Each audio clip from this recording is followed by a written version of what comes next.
On va aujourd'hui commencer une nouvelle série qui s'intitule Transformation. Et je crois que sa parole va plus que jamais nous aider à être transformés à l'image de Jésus-Christ. Amen. Parce que, je le disais tout à l'heure, c'est important de comprendre. Quand on donne notre vie au Seigneur au départ, on croit en Jésus. Vous êtes d'accord avec ça? Mais une fois que tu as commencé à croire en Jésus, il faut commencer à apprendre à croire comme Jésus. C'est important de comprendre ça. Commencer à croire comme Jésus. Parce que croire en Jésus nous sauve, mais apprendre à croire comme Jésus nous transforme.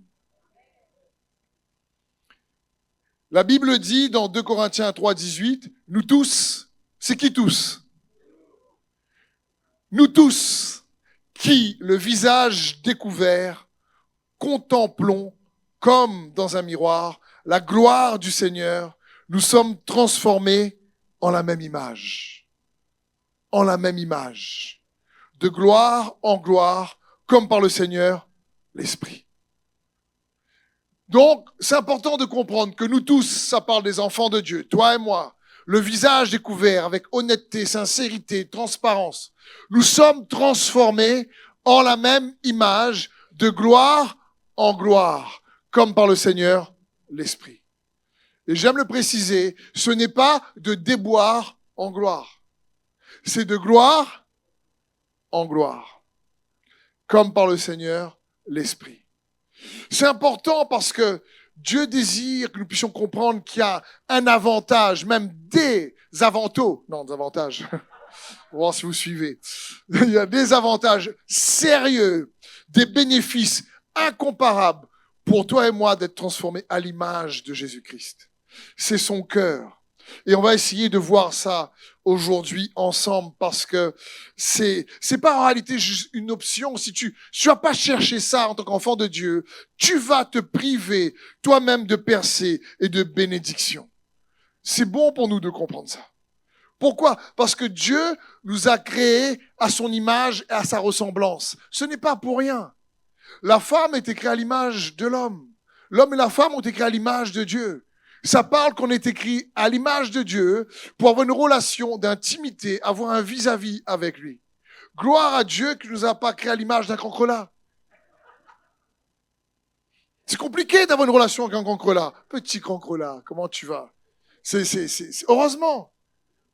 Ben oui, ça donne le cafard. C'est bien dit ça. Ça? C'est pas mal, hein? Et c'est important de comprendre, on était créé à l'image de Dieu pour avoir une relation intime avec Dieu, pour pouvoir avoir un échange, pour pouvoir avoir un face-à-face. Le design de l'homme est juste phénoménal pour avoir une communion incroyable avec Dieu, pour nous permettre de participer à sa nature divine. C'est dangereux. Les anges de leur design, les anges qui étaient faits par la lumière, n'ont pas quand même l'avantage que l'homme a. Oui, malheureusement, le péché est rentré par là.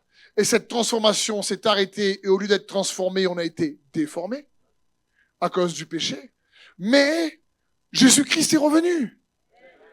Dieu fait homme. Jésus est venu. Il n'est pas encore revenu une deuxième fois. Il est venu et il nous a sauvés. Il nous a rachetés du péché. Et c'est important pour nous de comprendre ça. On a été créés à l'image de Dieu pour avoir une relation intime avec Dieu. Il a mis l'homme et la femme dans un jardin d'Éden.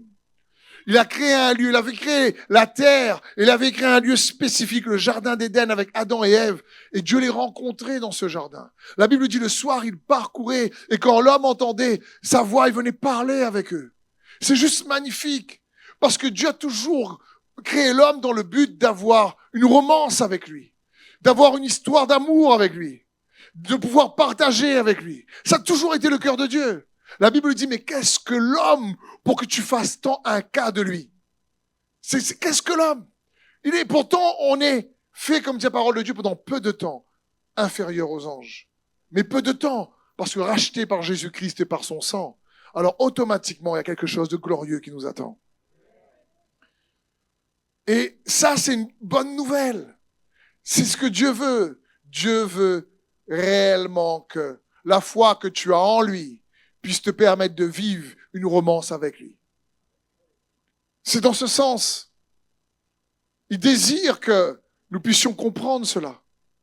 Mais pour ça, on doit être transformé en la même image, de gloire en gloire, comme par le Seigneur, l'Esprit.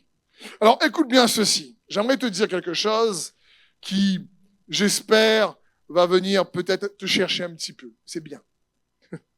Écoute bien ceci. Parfois, dis avec moi parfois. Donc c'est pas tout le temps. Heureusement. Parfois, nous demandons à Dieu de changer nos circonstances, ne reconnaissant pas que c'est Dieu qui permet ces circonstances pour nous changer nous. Je vais répéter. Parfois, donc heureusement que c'est pas tout le temps, nous demandons à Dieu de changer nos circonstances, ne reconnaissant pas que Dieu permet ces circonstances pour nous transformer, nous changer nous. Et donc des fois, on va dire, Seigneur, sors-moi de cette situation. Et Dieu dit, en fin de compte, cette situation-là est pour te transformer toi. Parce que Dieu veut nous changer en la même image, transformer à l'image de Jésus-Christ. Parce que, quels sont les avantages? Quels sont les changements que produit cette transformation? Très simple en réalité. Ces changements de gloire en gloire, transformés dans la même image, nous permettent de dominer sur le péché et ses conséquences. C'est important pour nous de comprendre ça. Ça permet au péché de ne pas avoir l'avantage sur nous. Ça permet au péché de ne pas venir réellement nous affecter. Donc c'est ça les avantages. Par exemple, l'amour triomphe des peurs. Par exemple, la foi triomphe du désespoir. Par exemple, la paix triomphe de la condamnation et la culpabilité. La bonté triomphe de la haine. Le pardon triomphe de l'offense. La joie triomphe de la tristesse. La justice triomphe de l'injustice. L'onction triomphe de l'oppression, de la pression. Comme j'ai entendu des frères et des sœurs me dire, nous la pression, on la boit. C'est au cas où, pour ceux et celles qui comprennent le mystère de la pression, on ne la porte pas, on la boit.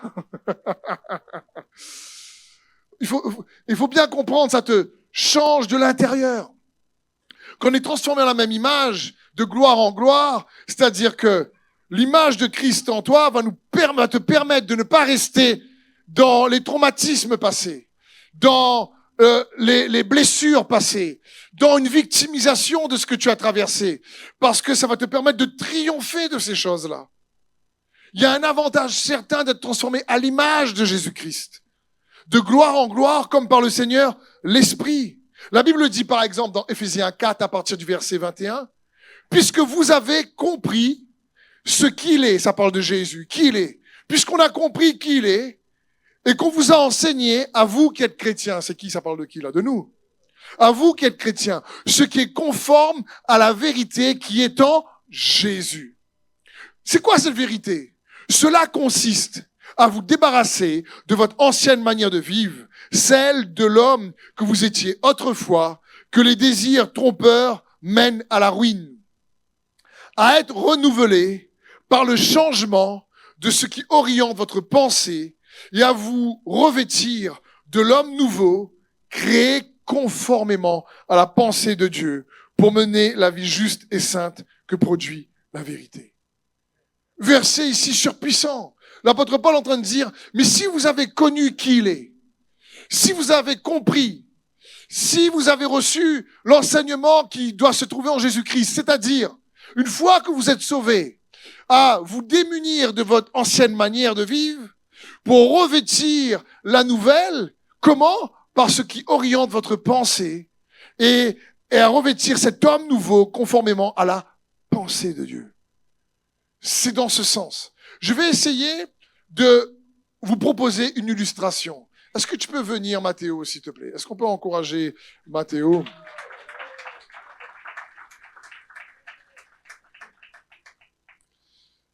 Donc, on va essayer de voir ensemble. Jeune jeune homme Mathéo, beau, grand. C'est grand comme moi. Et imaginons, Mathéo, il a 19 ans. 19-20 ans. Il a fini là le bac, mention excellence. Et imaginons. Ce que Mathéo fait. Imaginez. Et que là, Mathéo va faire des études d'architecte, par exemple. Et pour faire des études d'archi, il faut 6-7 ans à peu près. Tout se passe bien. Et donc, à 26-27 ans, il est architecte.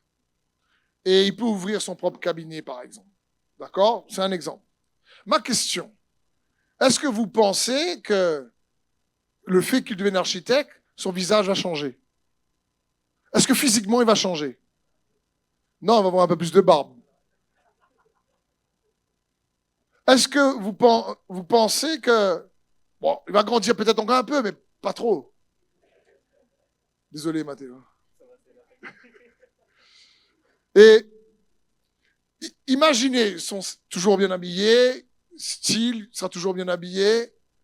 Si vous préférez, ma question c'est, qu'est-ce qui est devenu un architecte?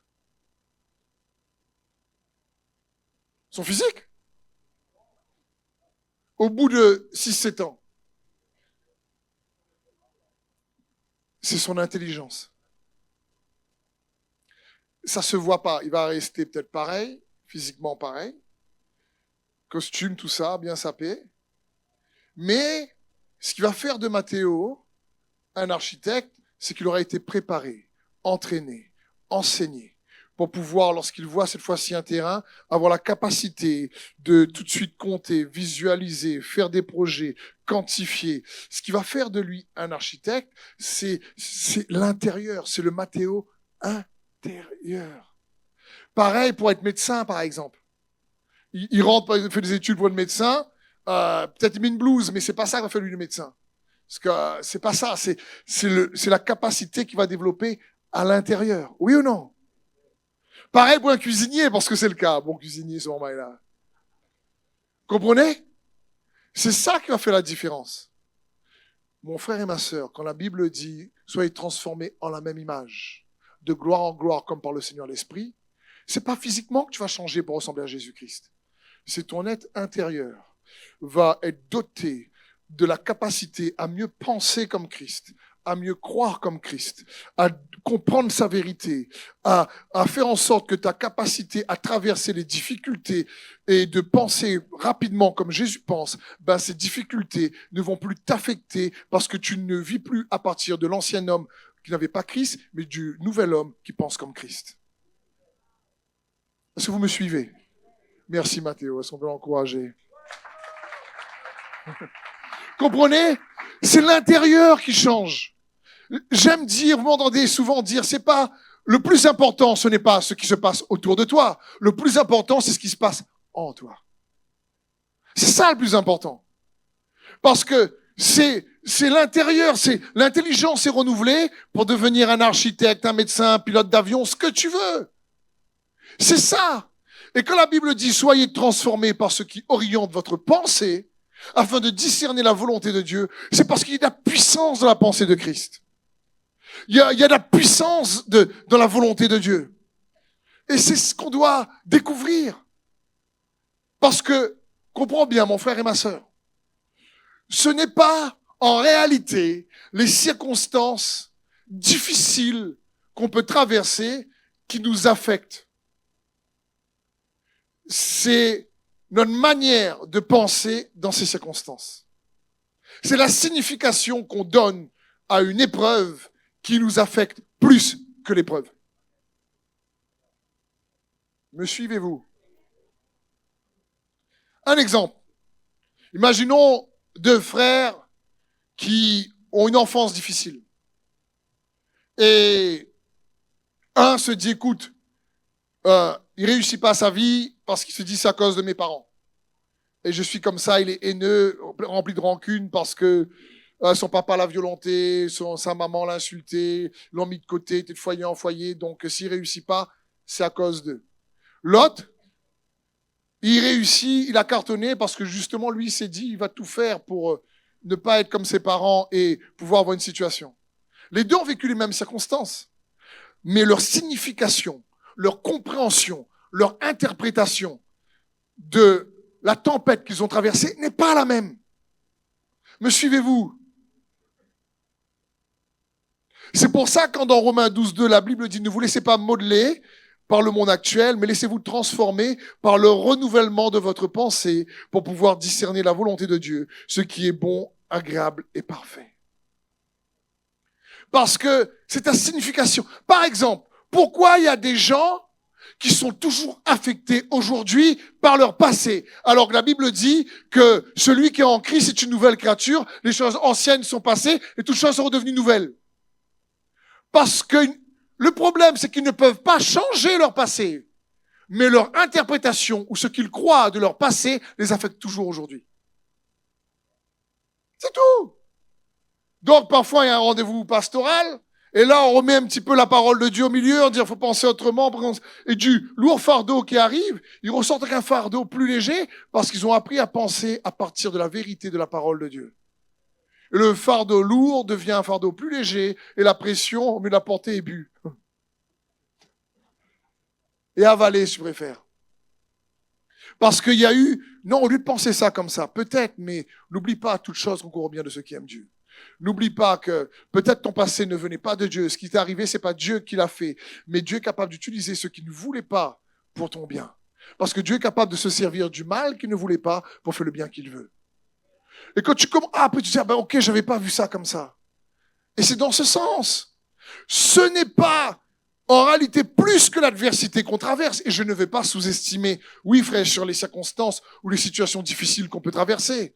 Mais à côté de ce qu'on traverse extérieurement, notre manière de penser ce qu'on traverse va faire la différence, va alléger ou alourdir la difficulté. C'est dans ce sens. Quand la Bible dit « Mais nous sommes transformés en la même image, de gloire en gloire, comme par le Seigneur l'Esprit », ça parle de ça. C'est-à-dire comme, je prenais l'exemple de Matthéo avec l'architecte.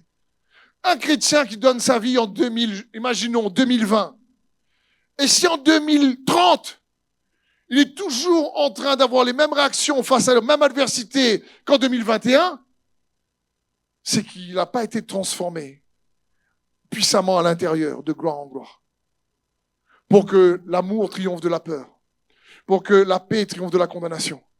Il n'a pas compris les avantages qu'il y a de chercher pas uniquement à croire en Jésus, mais les avantages de chercher à croire comme Jésus. Et ça, c'est une clé pour nous, les enfants de Dieu. Parce que la pensée de Christ, la vérité de Christ, c'est une clé incroyable. Je ne sais pas si vous avez déjà vu ou entendu ou peut-être fait, pour ceux qui ont peut-être les moyens, vous avez reçu ou donné à un mari, à son épouse par exemple, une clé pour son anniversaire ou pour Noël. Vous avez déjà entendu ce genre d'histoire? Oui ou non? Est-ce que vous avez déjà entendu au moins ce genre d'histoire? Quelqu'un reçoit une clé. Mais le cadeau, c'est pas la clé. La clé représente quelque chose. Oui ou non? Imagine, on te donne une clé pour Noël et tu mets la clé dans un tableau. Et tu dis, elle est belle la clé. Tu vas acheter un beau porte-clés et tu laisses dans le tableau. Non, je pense que quand on te donne une clé, en général, ta première action, c'est où ça il est le loto? Où est la voiture? Où elle est la voiture? Ah, ou peut-être que ceux qui peuvent se permettre une case, une maison. Oh! Tu te dis, wow! Mais c'est pas la clé. C'est ce que la clé te donne accès qui est le plus intéressant, oui ou non? Parce que franchement, si tu as la clé d'une belle voiture et que tu n'as pas la voiture, ça sert à rien. Oui ou non? Donc c'est la clé qui te donne accès à quelque chose de vraiment mieux. Oui ou non? La pensée de Christ et la volonté de Dieu, c'est pareil. Les principes, les voies de Dieu sont des clés, mais qui nous donnent accès à des bénédictions phénoménales. Je veux dire, comme je disais, oui, tu veux donner une voiture en surprise, tu mets la clé dans une boîte, tu mets pas le rétro. Tu mets pas le rétroviseur. Tu mets la clé. Amen. Les pensées, les principes de Dieu sont des clés. Des clés pour que tu puisses avoir la paix, pour que tu puisses triompher du péché et de ses effets. La bonne nouvelle, c'est la bonne nouvelle du royaume, c'est la bonne nouvelle du règne. Encore une fois, ce n'est pas pour régner sur les gens, pas pour dominer sur les gens, mais dominer et régner sur le péché qui désire, lui, t'affecter. C'est dans ce sens qu'on doit réaliser, parce que c'est ce que ça signifie. C'est pour ça qu'on doit apprendre à demeurer dans la parole de Dieu. C'est pour ça que je prie que ce message aujourd'hui vienne humblement contribuer à augmenter et à fortifier votre foi en Jésus-Christ. C'est dans ce sens. Et il faut demeurer dans sa parole. Il faut aller chercher les clés. La Bible dit soyez transformés par le renouvellement de ce qui oriente votre pensée. Mais c'est un mode de vie, c'est un style de vie. Ça se fait pas juste en une fois. C'est pour ça que Jésus va dire dans Jean 8, 31, si vous demeurez dans ma parole, vous êtes vraiment mes disciples. Vous connaîtrez la vérité et la vérité vous rendra libre. Si vous demeurez dans ma parole, ça parle d'un laps de temps. Ça parle de demeurer pendant, ça parle, il faut rester dedans. Ça parle qu'il faut aller chercher, comme vous le faites aujourd'hui, comme le font les étudiants de l'école. Je veux dire, il y a un laps de temps, ça parle d'un style de vie. Je veux dire, imaginons que quelqu'un veut perdre 10 kilos. Il veut perdre du poids. Et encore une fois, je vise personne. Si tu veux perdre du poids, gloire à Dieu, il y en a qui veulent prendre du poids. Mais imaginons quelqu'un veut perdre 10 kilos. Il mange une salade le premier repas, et tout de suite après, il va dans le miroir et dit, tenez, pas perdre rien. C'est pas un repas de salade qui va lui faire perdre 10 kilos.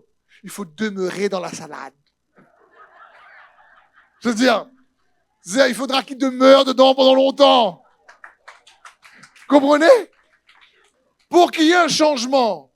C'est comme quelqu'un qui dit, écoute, là, franchement, je sais pas, je vais faire du sport, je vais être plus costaud. Il va faire une séance de sport, après il dit, ouh, qu'il n'a pas gagné rien. Il faudra qu'il demeure. C'est-à-dire qu'il passe du temps, qu'il persévère. C'est la même chose quand la Bible dit demeurer dans la parole. Alors vous connaîtrez la vérité. Et la vérité vous rendra libre. Libre de quoi? Libre de l'oppression, libre de la dépression, libre de l'angoisse, libre des peurs, libre de la jalousie, libre du rejet, libre du mépris, libre de la trahison, libre du péché et de ses effets. C'est dans ce sens. Alors la joie domine sur la tristesse parce que tu réalises que quand tu demeures dans sa parole, il te transforme. Si vous demeurez dans ma parole, alors vous êtes vraiment mes disciples. Vous connaîtrez la vérité vous rendra libre. Mais souvent, on n'utilise que le deuxième passage. Vous connaîtrez la vérité vous rendra libre. On oublie qu'il faut demeurer dedans. Et on est plus alors en train de se dire, ouais, voilà, je veux perdre du poids, mais j'ai sauté un repas. Et tout de suite, je vais sur la balance. Tenez, à pas changer. C'est pas comme ça que ça va fonctionner. Il y aura un temps à avoir. Et c'est pareil pour la parole de Dieu. Pour que Christ soit formé en nous, à un moment donné, il faut aller chercher. Il faut aller de l'intentionnalité. Il faut dire, Seigneur Jésus, je veux te connaître plus.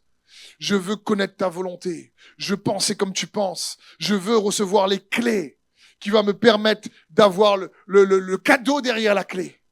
C'est parce que les principes, les clés du royaume de Dieu nous donnent accès aux bénédictions de Christ. C'est dans ce sens. Et c'est ce que Dieu veut pour chacun d'entre nous. Parce qu'il y a des avantages incomparables. Il y a l'avantage de la joie, l'avantage de la justice, l'avantage de la paix, malgré les défis. Et de se dire, dis-toi bien, quelle que soit la situation ou les défis qui volent ta joie aujourd'hui, quelle que soit peut-être la tempête que tu traverses en ce moment, et je ne veux pas la sous-estimer, ta manière de la concevoir, le sens que tu lui donnes va alléger ou alourdir cette situation.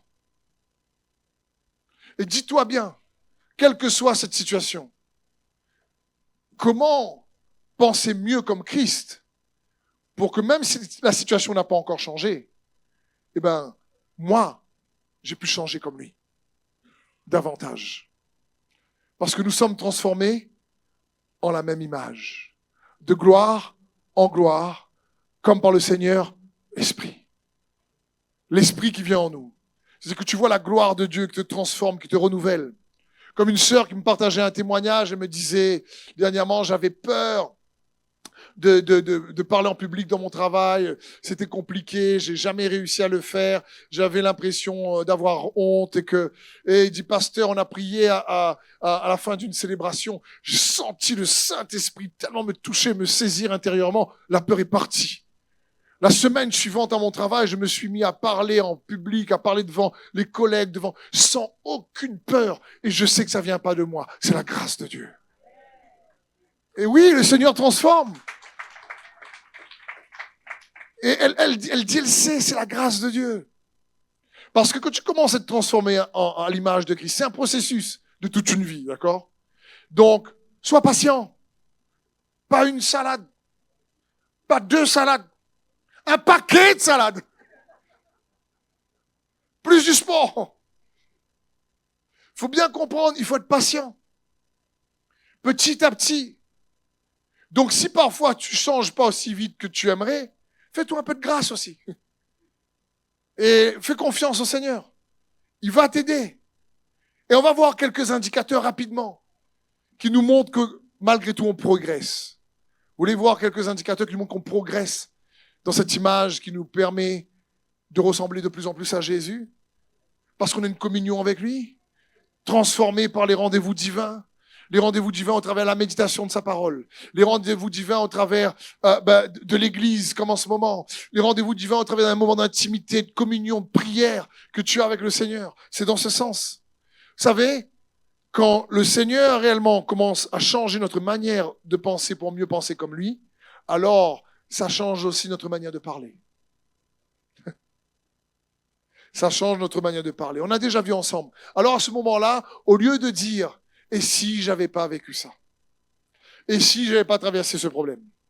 Et si on m'avait pas trahi? Et si on m'avait pas mis un couteau dans le dos? Et si vraiment j'ai pas eu ce problème financier? Et si vraiment mes parents n'ont pas fait ça? » Tu dis plus « et si ». Tu transformes tes « et si » en « même si ».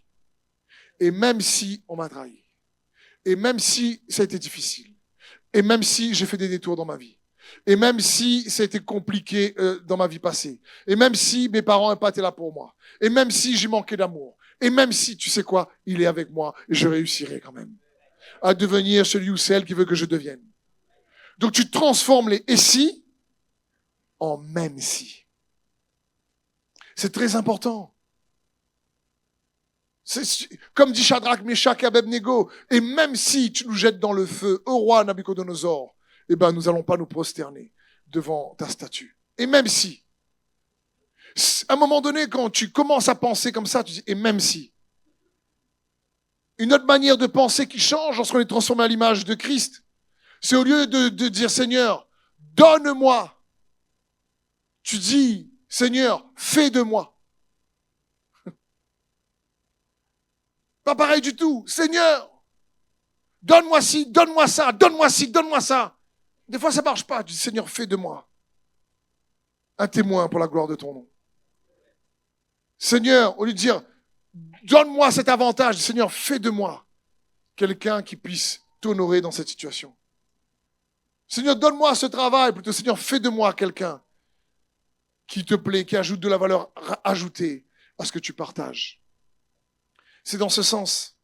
Parce que j'aimerais vous dire, frères et sœurs, que quand on passe de « et même si », de « et si » plutôt à « même si », quand tu passes de « donne-moi » à « fais de moi », ça signifie que tu commences à plus penser pareil.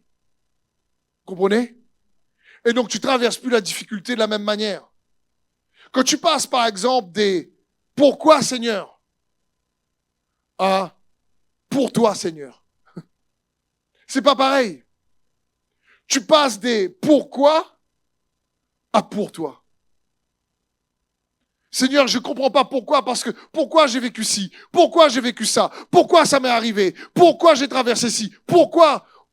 Mon frère et ma sœur, j'ai vérifié, on n'a pas les réponses à tous nos pourquoi. Et il y a tellement de pourquoi que j'ai demandé pourquoi que je comprends même pas pourquoi.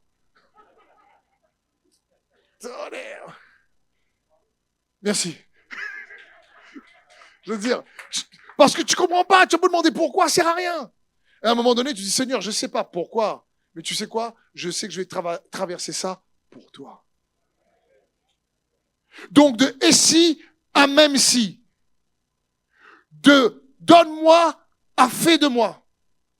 De pourquoi à pour toi. C'est important de comprendre ça. Parce que c'est ce que Dieu désire. Il désire que nous puissions non seulement chercher à ressembler à Christ Jésus dans l'adversité, dans nos difficultés, pour pas comprendre nos tempêtes et nos défis de la même manière.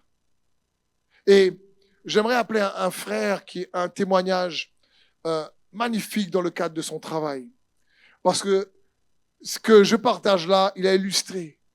Vous allez voir dans son témoignage, il y a eu un moment donné où il s'est dit, et même si je perds mon travail.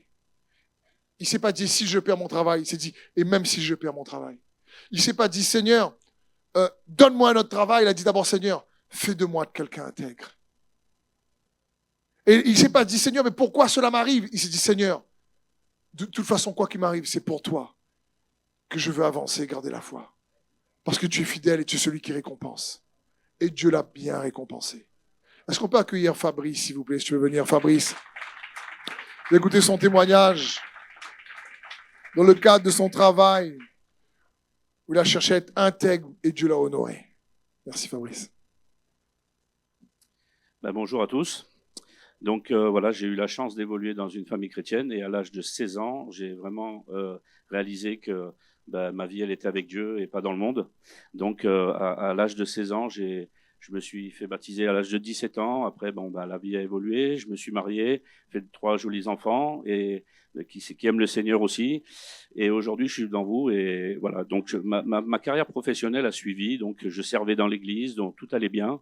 J'avais un travail, j'évoluais dans mon travail. À chaque fois que j'avais des doutes, je demandais au Seigneur, il m'aidait. Voilà. Même des fois, j'étais face à des problèmes. Je lui disais, Seigneur, pourvois parce que moi, je sais plus. Et des petites idées qui venaient, et bim.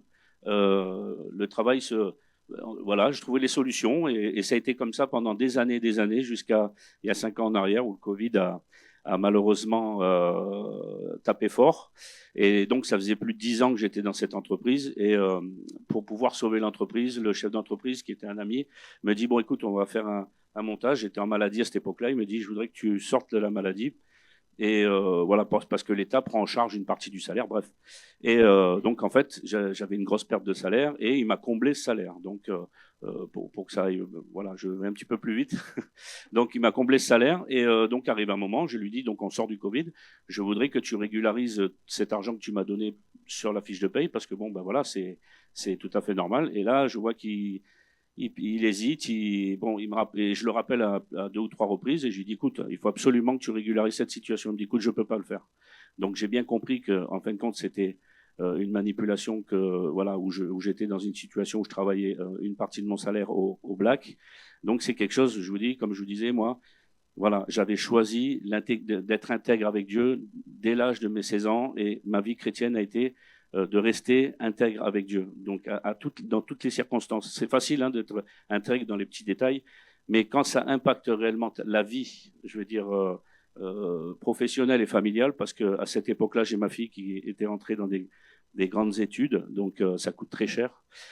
Et donc, j'ai dit, écoute, c'est pas possible, on va pas continuer comme ça, donc on va mettre un point d'arrêt à cette situation. Moi, je peux pas avancer comme ça. Et donc, à son grand regret, donc, je lui dis qu'on stoppe. Donc, j'ai une opportunité pour un travail juste derrière. Juste derrière, c'était quand je vous dis, quand j'ai pris cette décision, 5 minutes après, je reçois un coup de téléphone et on me dit, on discute. Il me dit, tiens, appelle ce numéro et j'appelle le numéro et je retrouve un travail. Et je retrouve un travail avec, je veux dire, un poste plus élevé où, voilà, on me donne des responsabilités sur un grand parc machine. Donc cette personne avait un grand groupe et avec tout ce qu'il y a avec, il avait un yacht, il avait un riad à Marrakech, il avait des Lamborghini, Ferrari, bref. Et il me mettait sous son aile comme ça. Et puis bon, c'est vrai que c'était agréable, hein, parce que au niveau matériel, je veux dire, bon voilà, il me prêtait sa voiture pour aller en vacances. On buvait du bon vin. Bref, jusqu'au moment où un jour, il me dit, écoute, vu ta capacité, j'aimerais te donner la direction de la société de location. Je dis, écoute, pourquoi pas? Donc, et commence à me challenger sur le planning des chauffeurs un peu pour me tester. Et à plusieurs reprises, il vient me voir en me disant, en me faisant comprendre qu'il fallait que je fasse tourner les camions jour et nuit, en fait, parce que c'était un intérêt financier. Mais on sait très bien que c'est interdit. Et donc, moi, à plusieurs reprises, je l'ai pas fait. Donc, à plusieurs reprises, il m'a relancé jusqu'à un jour où il me convoque dans son bureau. Il me dit, écoute, il m'a dit, il faut qu'on discute. J'ai dit, on va pas discuter longtemps. Je sais où tu veux que j'aille, j'irai pas. Alors, je vous garantis que c'était pas évident parce que j'avais pas de plan B. J'avais un crédit immobilier, j'avais les études de ma fille qui coûtaient très cher, et voilà, et tout le reste. Et là, j'ai dit, écoute, on va pas aller plus loin. Je sais où tu veux que j'aille, j'irai pas. J'ai dit donc on peut s'arrêter. Il m'a dit ah bon. J'ai dit non non, je vais pas aller là où tu veux, donc on s'arrête tout de suite. Et comme je vous dis, ça a été vraiment avec l'assurance que Dieu. En fait, j'ai toujours mis ma confiance en Dieu dans les petites choses. Et je veux dire, je pouvais pas nier que Dieu allait agir. C'était pas possible. Donc, on se sépare. Je retrouve un autre travail derrière. Et là, donc en fait, quand j'étais devant des situations financières, après ça a été matériel, et là je me retrouve dans une situation où je retrouve un travail mais qui me demandait de bouger énormément. Et comme je servais dans l'église, voilà, je servais dans l'église, et en fin de compte, ça m'éloignait de mon service, en fin de compte. Et au bout du compte, quand on s'éloigne de son service, on s'éloigne pas forcément de Dieu, mais quand Dieu vous donne un travail et vous avez un appel sur votre vie, c'est pas pour l'enterrer. Donc cette situation n'a pas été forcément bonne. Et là, j'ai remis pareil dans les mains du Seigneur. J'écoute. Si c'est de toi que je dois partir comme ça, mais je doute quand même personnellement parce que voilà, je m'éloigne de ton service, mais fais ce que tu as à faire. Parce que même si je dois arrêter, eh ben j'arrêterai parce que c'est toi qui l'aura prévu. Et donc je finis ma période d'essai. Le lendemain, période d'essai, je reçois un mail comme quoi on me proposait un poste à La Réunion. Et donc et là, tout s'est enchaîné, tous les voyants se sont mis au vert. Et je veux dire, jusqu'au moment où même, je veux dire, il y a eu une petite mise à l'épreuve, je pense, parce que à un moment, on m'appelle, on me dit, bon, vous étiez dans le top 3 des 10 personnes, mais il y a une personne qui a pris le poste. J'ai dit, bon, écoute, pas de problème. Et ma fille me dit, mais papa, c'est pas possible, avec tout ce qui s'est passé. Il va pas tenir au poste, c'est pas possible. Je dis, écoute, si c'est comme ça sert à rien de lutter, c'est pas grave, c'est qu'il y a quelque chose de meilleur. Et une semaine après, effectivement, la personne est partie du poste et je suis là devant vous. Et aujourd'hui, je vais vous dire, j'ai un poste auquel j'aurais jamais postulé. Parce que de base, je suis technicien. Vous savez, à l'école, moi, c'était chaotique. Voilà, j'avais un TDAH, mais à l'époque, on n'en parlait pas à l'époque. Mais je veux dire, ça a été catastrophique mes études. Donc j'ai validé un BEP avec un CAP, une mention en hydraulique. J'étais technicien. Mon rêve, c'était d'être cadre à 30 ans. J'ai tout mis dans les mains du Seigneur. À 30 ans, j'étais cadre.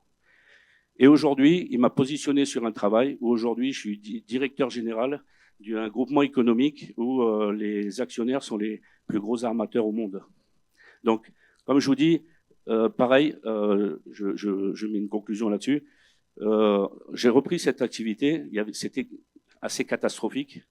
Et au bout de quelques mois, ça a duré 3 mois, on me convoque au siège d'un des armateurs et on me dit on voulait mettre un visage sur votre nom parce qu'on ne comprend pas comment la situation de l'entreprise à La Réunion a changé de cap. C'était un état catastrophique. On a des ports dans le monde entier. À La Réunion, on avait un point rouge. Et là, on voulait mettre un visage sur le nom et on ne comprend pas comment vous avez pu faire. Mais gloire à Dieu. Amen. Merci Fabrice. Bon, ce qui est extraordinaire dans le témoignage de Fabrice, c'est qu'à 2 reprises, comprenez, il y a eu une proposition de faire du noir et de tricher. À 2 reprises, il a choisi de dire, écoute Seigneur, même si j'ai ma fille qu'il faut payer la fac, je choisis d'être intègre. Et donc il a choisi de dire, non, moi je vais pas aller faire du noir, moi je veux être intègre. Et du coup, c'est des démissions. Il n'y a pas la CEDIC à ce moment-là. 5 minutes après la première démission, téléphone sonne, dès qu'il commence à penser pour lui proposer un autre travail. lui propose un autre travail. Yacht, Ferrari, tout ça. Roule bien, ça, Ferrari. Hein, ouais. Et bon vin. Préparation pour les noces de l'agneau. Plus tard, un jour. Et ensuite, là, les chiffres ne s'alignent pas parce qu'il ne remplit pas comme il faut. À nouveau, il choisit de missionner pour plaire à Dieu, en sachant pas. Il n'a pas dit si je perds mon travail. Il a dit même si je perds mon travail, je ne sais pas pourquoi, mais je sais pour qui je le fais. Pour toi, Seigneur. Et Dieu lui a donné un travail, comme il a dit qu'il n'aurait jamais rêvé d'avoir par ses propres capacités. Et aujourd'hui, la grâce de Dieu dans sa vie lui permet de faire en sorte que les voyants dans son entreprise redeviennent au vert. À Jésus soit toute la gloire. Amen.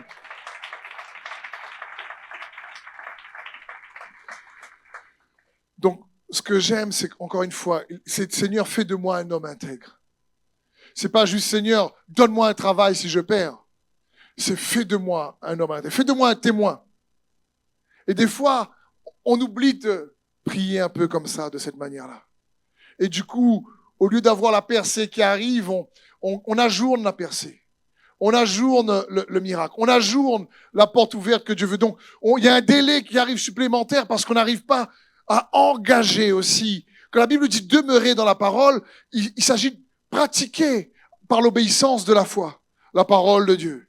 Il a fallu qu'il engage son intégrité, qu'il parle pas d'intégrité, mais qu'il prouve à Dieu et à son patron qu'il était quelqu'un d'intègre. Ce qui a déplu au diable, il a perdu son travail. Mais Dieu est un Dieu qui récompense.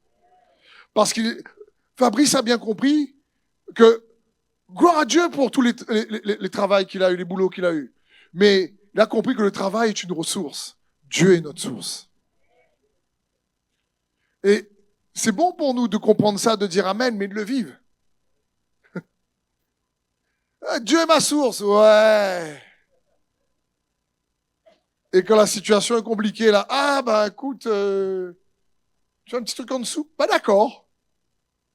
Et on ne se rend pas compte qu'on ajoute après à ce moment-là des percées et des bénédictions. Il faut savoir engager. C'est comme frères et sœurs, quand je parle de rendez-vous divin, de moments où on prie, je vous encourage souvent à prier. La Bible dit prier sans cesse. Mais la prière n'est pas la clé de tout. Elle peut nous amener à trouver des clés. Mais par exemple, la prière n'est pas une excuse pour désobéir. La prière n'est pas une diversion pour échapper à nos responsabilités de chrétiens. C'est dans ce sens. La prière n'est pas juste, si tu préfères, un exutoire pour pas faire la volonté de Dieu. C'est dans ce sens. Jésus a essayé aussi. Il a prié 3 fois, éloigne cette coupe de moi. Pour arriver à dire non, Père, non pas ma volonté, mais ta volonté. Donc ne te sens pas coupable si tu as essayé. Jésus a essayé aussi. Mais comprenons bien, la prière, c'est pas juste. On ne doit pas demander à Dieu de faire ce qu'il nous demande de faire. Quand Dieu te demande par exemple de pardonner, et on te dit Seigneur, change la personne. Le Seigneur te dit toi pardonne. Il dit non Seigneur, change la personne. Non, toi pardonne. Non Seigneur, change la personne. Je vais pardonner une fois qu'elle est plus gentille que moi. Quand elle est plus gentille que moi, je pardonne. Et voilà l'erreur. C'est à un moment donné, non, toi fais ta part. Bon, Seigneur, il y a un conflit, je sais pas, à l'école avec mes enfants, etc. Je prie. Va voir le directeur, dis la vérité dans l'amour. Va voir le problème à l'école avec les autres marmailles. Dis pas juste je pardonne, je bénis, pour éviter la confrontation. Parce qu'un chrétien, c'est tellement bon, c'est la crème. Mais à un moment donné, il faut être une crème fouettée, quoi. Je sais pas, moi. Je sais pas, mais... Dis à un moment donné, il faut comprendre. Tu pardonnes, tu bénis, mais à un moment donné, il faut se positionner. Positionne-toi fermement. Dans l'amour, certes. Dans le pardon, certes. Mais positionne-toi.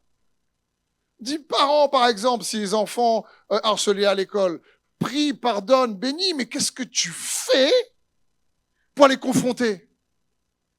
Ben, je prie. Et des fois, on se sert de la prière comme un exutoire parce qu'on a peur de confronter. Ça ne marchera pas.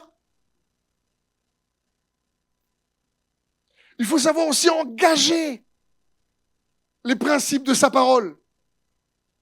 Donc, tu vas dire la vérité avec amour. Tu protèges aussi ton marmaille. Tu vas voir qu'est-ce qui ne va pas. Tu ne fais pas pour batailler dans la cour de l'école. Tu le fais avec honneur, mais tu le fais pour montrer aussi que tu es là. Par exemple, c'est dans ce sens. La prière, c'est pas juste. Des fois, je peux entendre des personnes, je vous encourage à prier, mais je sais qu'il y a des personnes, des fois, on prie parce qu'on veut, on croit qu'on va pas pouvoir faire la volonté de Dieu. On prie pour Seigneur, change ta volonté, Seigneur, change ta volonté. Va confronter. Non, non, non, non, non, non, non. Va dire la vérité. Non, non, non, non, non, non, non. Seigneur, toi, dis pour moi, Seigneur. On voit une image, je rêve de moi la nuit. Seigneur, que dans la nuit, il me voit lui parler. Fais trop peur à moi, Seigneur. Fais trop peur à moi. Ça n'a pas marché à un moment donné. Que tu transformes à l'image de Christ, je vous ai dit, la Bible dit l'amour parfait chasse la peur. Donc à un moment donné, le Seigneur veut aussi que tu comprennes qu'il faut y aller. Il faut se positionner. Il faut arrêter à un moment donné de... Tu pardonnes, oui, mais abuse alors. D'accord? Non, à un moment donné, tu dis, arrête d'abuser. Tu as compris là? Je te pardonne, je te respecte, mais arrête. C'est tout. Il faut bien comprendre, il y a un moment donné, l'amour n'est pas faible, frère et sœur, l'amour de Jésus n'est pas faible. Ça paraît parfois d'apparence faible quand tu pardonnes. Ça paraît d'apparence, en réalité, qu'il n'y a pas de force, mais c'est puissant en réalité. Parce que l'amour est capable de dompter ta colère. L'amour est capable de dompter réellement ta rancœur. Ça dompte. L'amour vient dompter la haine. C'est dans ce sens. Et donc, j'aimerais vous encourager, à partir aussi du témoignage de Fabrice, à comprendre. Quand je parle de transformer par des rendez-vous divins, c'est-à-dire que on vient ici ensemble, à l'église ou chez toi dans tes moments de prière, ou quand tu jeûnes, ou quand tu pries, etc. C'est pour dire, Seigneur, transforme-moi à ton image. Il y a beaucoup d'avantages. Apprends-moi à croire comme toi. Saint-Esprit, nous sommes transformés en la même image de gloire en gloire, comme par le Seigneur, l'Esprit. Enlève mes peurs, enlève mes craintes, enlève ma honte, guéris-moi, fais-moi grâce, Seigneur, tu peux. La prière peut être une clé qui délivre, mais la prière peut t'amener à la clé. Peut-être qu'il faut aller voir, peut-être qu'il faut se positionner, peut-être, mais ça va te donner peut-être la clé qu'il faut pour que tu aies accès à la force, à la bénédiction, à la paix ou à la joie que Dieu veut te donner. C'est dans ce sens. Et quand tu commences à ressembler à Jésus, alors oui, non seulement ta manière de penser qu'elle change ta manière de parler. Alors tu commences à dire plus Seigneur, et si, mais tu dis mais même si. Alors tu commences plus à prier en disant Seigneur, donne-moi, mais Seigneur, fais de moi. Alors tu pries juste en disant Seigneur, mais pourquoi? Tu dis non Seigneur, mais pour toi. Et ta manière aussi de marcher change. Quand ta manière de penser change, ta manière aussi de marcher change. C'est-à-dire ton style de vie, ton mode de vie change. Un peu comme quand Jacob a lutté contre l'ange de l'Éternel et sa hanche a été déboîtée. Ça signifie quoi? Ça signifie que sa rencontre avec Dieu a fait en sorte qu'il marche plus pareil. Il ne voyait plus la vie pareil. Il ne traversait plus les difficultés pareil. Il ne voyait plus les défis de la même manière. Cette fois-ci, il savait qu'il devait apprendre à dépendre de Dieu plus que jamais. Dans les bons comme dans les mauvais moments. C'est ce que l'apôtre Paul dit lorsqu'il dit « Je puis tout par celui qui me fortifie. Je sais vivre dans l'abondance, je sais vivre dans la disette. » Il dit « Mais à chaque fois, je dépends de Dieu. » Parce que Dieu devient réellement ta source. La source de qui tu es. Pas uniquement la source pour tes ressources. La source de qui tu es. C'est dans ce sens. Et Abraham avait compris ça. Abraham avait compris quand Dieu lui demande d'offrir Isaac en sacrifice.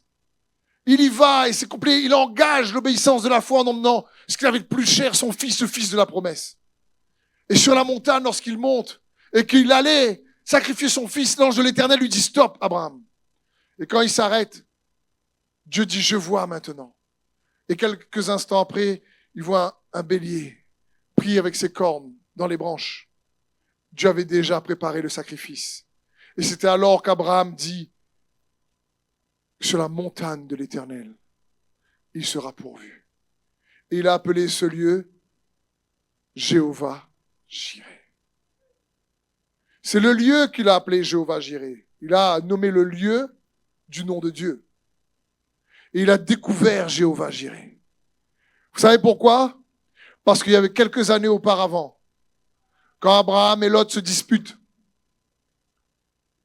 Abraham dit à Lot, il n'est pas bon qu'on se dispute. Séparons-nous. Si tu vas à gauche, je vais à droite. Si tu vas au nord, je vais au sud. Il dit, séparons-nous. Choisis ce que tu veux. Et la Bible dit que Lot a choisi les plaines magnifiques de Sodome et Gomorrhe. Et Abraham a pris le reste. Là, le problème, c'est quoi? C'est que Lot a galéré. Abraham a prospéré. Pourquoi? Parce que Lot, son problème, c'est qu'il croyait que ça allait être la terre, sa ressource, la raison de son succès. Abraham savait que c'était Dieu, sa source et les raisons de son succès. Donc Abraham savait, peu importe où il est, qu'il fasse un travail, deux travails, un troisième travail, il sait que si Dieu est avec lui, qui sera contre lui? Il sait qu'il peut engager la fidélité de Dieu envers lui. Parce qu'il sait que Dieu est l'Emmanuel, Dieu est avec nous et il est fidèle. Mon frère et ma sœur, il y a tellement d'avantages de chercher à être transformé à l'image de Jésus-Christ. Ça change pas uniquement ta manière de parler, ça change ta manière de vivre. Tu désires cette fois-ci lui montrer, Seigneur, tu peux compter sur moi. Tu peux compter sur moi. Parce que je vous l'ai déjà dit, c'est une chose de compter sur Dieu. Et c'est une autre chose que Dieu compte sur toi et moi. Parce que Dieu aime tout le monde, mais ne confie pas à tout le monde la même responsabilité. Parce que Dieu est sage. C'est dans ce sens. Amen. Mais ce que Dieu a fait pour Fabrice, il est capable de faire pour n'importe qui ici, pourvu que l'on croit en celui qui pourvoit. Amen. Est-ce qu'on peut acclamer le Seigneur, s'il vous plaît? Est-ce que les frères et sœurs peuvent, le groupe de louanges peut venir? On a un Seigneur formidable. Vous savez ça? Je terminerai pendant qu'il vient de s'installer sur l'histoire de Paul, parce que Paul a une rencontre divine incroyable. Paul marchait, il s'appelait Saul de Tarse, il marchait sur le chemin de Damas, et Dieu l'a surpris. Et je crois que le Seigneur a des rendez-vous surprises pour plusieurs. Amen. Saul de Tarse ne s'attendait pas. Il a un rendez-vous divin sur le chemin de Damas. Il avait besoin d'une mise à jour, ce qui était Dieu vraiment. Et Saul de Tarse, lui qui respirait le meurtre, qui tuait les chrétiens, cette fois-ci Dieu lui dit, il te sera difficile maintenant de te retourner contre les aiguillons. Mais Paul l'a fait. Et ce qui s'est passé sur le chemin où il a rencontré Dieu, qu'est-ce qui s'est passé? Il a vu une lumière, il a vu Christ Jésus. Et il est resté aveugle pendant 3 jours. Pendant 3 jours, il n'a rien vu. La Bible dit qu'il n'a ni bu ni mangé. Pendant 3 jours, il ne voyait rien. Il ne savait plus quelle décision prendre. Il ne savait plus qui vraiment il était, qu'est-ce qu'il a fait, ce qu'il a fait de bien. Pendant 3 jours, Dieu a fait en sorte qu'il ne pouvait plus marcher avec les yeux pour qu'il puisse apprendre à marcher par la foi. C'est pour ça que nous ne marchons pas par la vue, mais que nous marchons par la foi.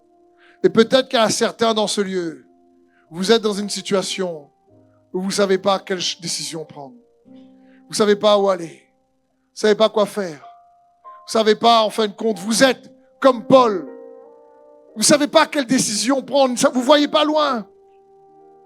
Tous vos repères, quelque part, n'est plus là. Le style de vie ancien qui a quelque part, qui vous a façonné aujourd'hui, vous savez que c'est plus là-dessus qu'il faut compter, vous savez plus dans quel sens aller. Mais j'aimerais te dire comme Paul, Saul de Tarse, qui pendant 3 jours, même s'il ne voyait plus rien, pendant ces 3 jours où Dieu l'a empêché de voir physiquement, Dieu a ouvert les yeux de son cœur, les yeux de la foi. Et je crois que c'est ce que Dieu veut faire ici, dans la vie de plusieurs. Si tu puisses, dans une rencontre divine avec lui, être transformé en la même image. Peut-être que pendant un moment, tu ne vas pas comprendre ce qui t'arrive. Mais si tu lui fais confiance, alors tu verras avec les yeux de la foi. Fabrice n'a pas su sur le coup quel travail il allait avoir. Fabrice n'a pas pu imaginer quel travail que Dieu allait le réserver. À un moment donné, il est à l'aveugle. Il ne sait plus quoi faire. Il dit juste, Seigneur, fais de moi quelqu'un qui t'honore. Et même si je perds mon travail, je veux t'honorer, Jésus. Et donc, il y a un temps, si vous préférez, où on ne voit pas loin. Il y a un temps où on est aveugle. Dans les circonstances, on ne sait pas ce qui se passe. Mais à ce moment-là, le Seigneur est à l'œuvre dans son cœur. Le Seigneur façonne Christ Jésus encore plus. Le Seigneur lui fait en sorte que son intégrité va être rémunérée. Parce que oui, Dieu fait grâce, mais Dieu aussi récompense. Et à ce moment-là, pendant que lui voit rien, Dieu travaille derrière la scène. Il n'a rien fait, il reçoit un email de l'île de la Réunion, alors qu'il est dans le sud de la métropole. Et là, il dit en lui-même, Kosasa. Parce qu'il ne s'attendait pas. Il ne s'attendait pas. Il n'a pas fait pour recevoir ça. C'est pas le bras de la chair, mais c'est le bras de l'esprit. Car ce n'est ni par la puissance humaine, ce n'est ni par la force humaine, mais c'est par mon esprit que vous aplanirez toute montagne. Et Dieu veut aplanir certaines montagnes dans la vie de plusieurs aujourd'hui. Et Dieu veut transformer plusieurs à l'image de Jésus-Christ. Certains, peut-être, vous avez besoin de vous repentir. Parce que vous savez que vous faites des choix qui ajournent les délais. Alors qu'il y a de la plus-value dans l'obéissance. Il y a de la puissance et des récompenses dans l'obéissance de la foi. Lorsque tu engages ta foi en engageant sa parole, comme la valeur qu'est l'intégrité, comme cette vérité. Et regardez encore une fois le beau témoignage de Fabrice. Combien, s'il n'avait pas la pensée de Christ, aurait affolé, se serait angoissé, aurait stressé. Il y a l'université de la fille à payer, il y a encore la maison à payer. Oh là là, ce n'est pas juste la circonstance, mais comment tu l'interprètes. Mais si tu l'interprètes avec la pensée et la vérité de sa parole, alors tu règnes sur l'angoisse, tu règnes sur la peur, alors tu règnes sur le désespoir, parce que ça paie dans ton cœur, et tu sais qu'il est l'Emmanuel, et le moment vient où lui, Dieu, récompense. Amen. Et il est capable de le faire pour tous ceux qui croient, parce que la victoire qui nous fait triompher du monde, c'est notre foi. Alors mon frère, ma soeur, je ne sais pas c'est quoi tes défis. Des défis de finances, des défis de couple, des défis de santé, des défis au travail. Je ne sais pas. Mais il est capable.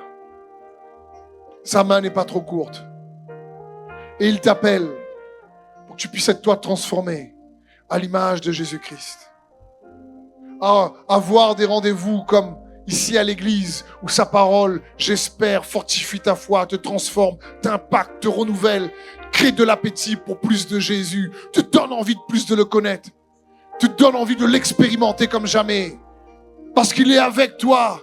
Alors fais avec lui, fais pas sans lui. Mais pour faire avec lui, il faut la foi. Pour les jeunes et moins jeunes, il est capable. Amen. Merci d'avoir suivi ce message. J'espère que ce message a fortifié votre foi.